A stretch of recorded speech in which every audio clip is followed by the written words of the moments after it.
Okay, ladies and gentlemen, this is questions 1 and 2 from homework number 3 per request. And let's just kind of go over this. So we have 29 randomly selected textbooks, and we find that their mean from that sample is 71 ounces. We know that our sample size is 29, and we know that they're giving us the population standard deviation for all textbooks. All right, so because they gave us the population standard deviation, this is a z-interval. All right, that is how you decide between a z or a t, if that is given. If that is only a sample standard deviation, you use a t-interval. If it is population standard deviation, you use a z-interval. So if you're getting numbers that are slightly off, it is probably because you're using the wrong interval. So, and they want us to construct a 99% confidence interval. I'm going to do this both by hand first, just so you can see the idea, and then I'm going to plug it into the calculator and have the calculator do it. Right. So the formula for a z-interval is the point estimate plus or minus a margin of error. That's the formula for any confidence interval. So our point estimate, and in this case for a z-interval, the margin of error is constructed by taking a z critical value times the standard deviation divided by the square root of n.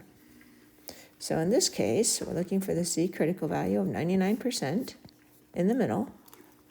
That means I have 1% split between here, 0.5% here, 0.5%, 0.005, and 0.5% here, and 99% in the middle. So I'm looking for this 2 cutoff points. I can find those cutoff points in my calculator by going inverse normal, or doing norm inverse on Excel. That's distribution button, inverse normal, which is number 3. My area, I could put 0.005 and get the negative 1. I could put 0.995 and get the positive 1. I'm going to put 0.005. Mean is 0, standard deviation is 1. I want the left tail here. And I hit paste. And that number is negative 2.5752829. And so that's this number right here. All the other numbers are given. So it's 71 plus or minus. It's negative, but we just count it as positive because plus or minus, it doesn't matter. You'll have one negative, one positive. So 2.5752829 times the standard deviation divided by the square root of 29. So this whole thing right here is considered the margin of error. And I'm going to go type that in, take my answer, times it by 14.9 divided by the square root of 29. Let's try that one more time. I get the square root of 9.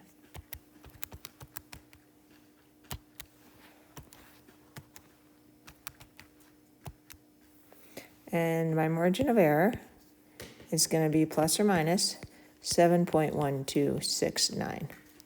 Again, point estimate plus or minus the margin of error. So it's asking in the problem for a lower limit followed by an upper limit. So our lower limit would be 71 minus this number. So 63.873039. And then 71 plus that number. 78.1269654. Okay, so this would be our confidence interval done completely by hand other than finding the critical value. I didn't need to do all that work because my calculator will actually calculate this for me. To do this, I am going to hit the stat button. Go over to the tests. Choose Z interval, which is number 7.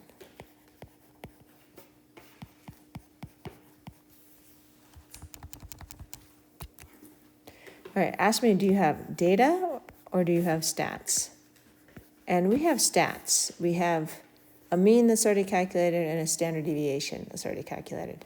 If I had data, I would have a list of numbers. So I have stats, ask for my sigma.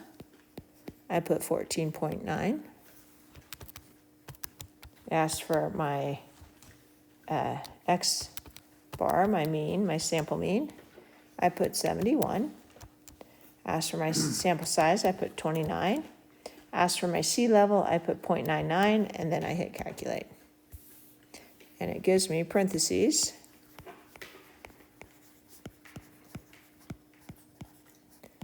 Now you'll notice that this is accurate to 3 decimal places. If for some reason I would need more decimal places on this in my calculator, I could hit the following buttons and to find those. Hit vars, go down to number 5, statistics.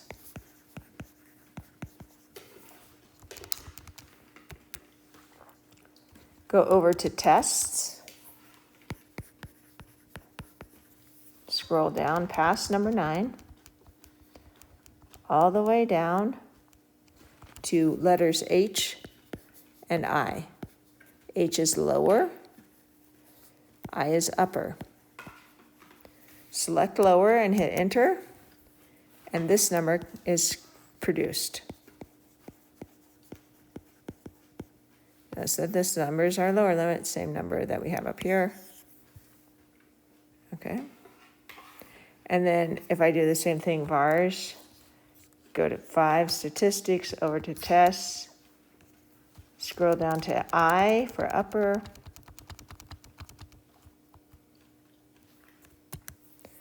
hit enter, this number comes up. Again, same number that I got by hand.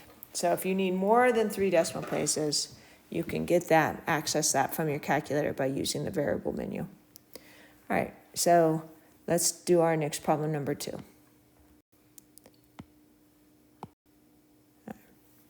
So we know that N is 39 watermelons. We have a mean weight of 77 ounces.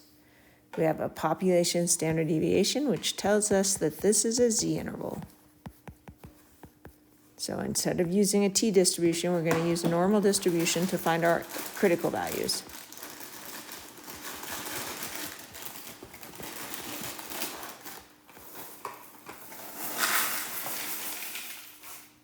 Then from there, our sea level is 95%. If I wanted to not have to look up my critical value at all and do this all using my calculator, I can go second distribution, stats, tests, down to number 7. So stats, tests, number 7. Type in my standard deviation at 10.3, my sample mean 77, my sample size 39, my confidence level 0.95, and calculate. It gives me this.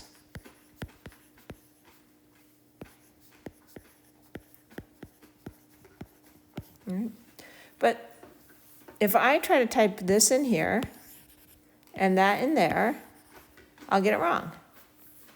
You're like, why? That's what we did for the last one, right? Well, no. Look at the difference in form, what it's asking for. This is actually asking for your point estimate plus or minus your margin of error. It is not asking for a lower and upper limit like last time. So what it wants here is your 77. And then here it wants the margin of error. So for how much does it take me to go from 77 to 80.223? So if I go 80.233 minus 77, it's 3.233. Right.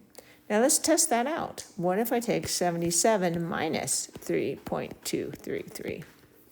77 minus 3.233 and I get 73.767. Look at that, that's my lower one.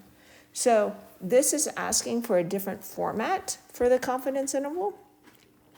I could totally do this by hand by doing the following steps. 77 plus or minus margin of error. Again, my margin of error for a t-interval is the z-critical value times the standard deviation divided by the square root of n. My z-critical value for 95%. 5% out here, which means 2.5% on each side. Which means I have 2.5% and 2.5%. So I'm going to go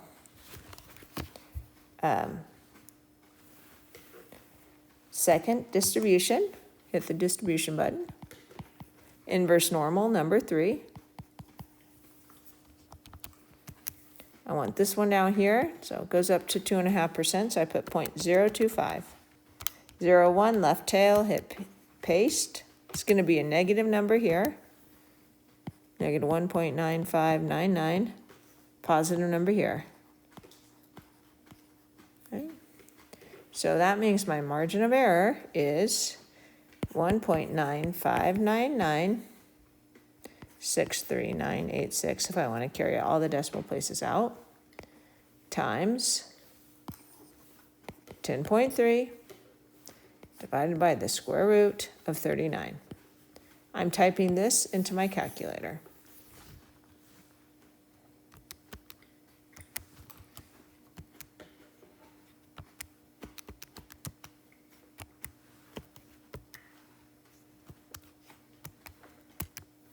And I get 3.2326077. So to 3 decimal places is the 2.33 that we have above, but that would be doing it completely by hand. All right, that's problems 1 and 2. I'll post this on Canvas. I hope you guys have a great night.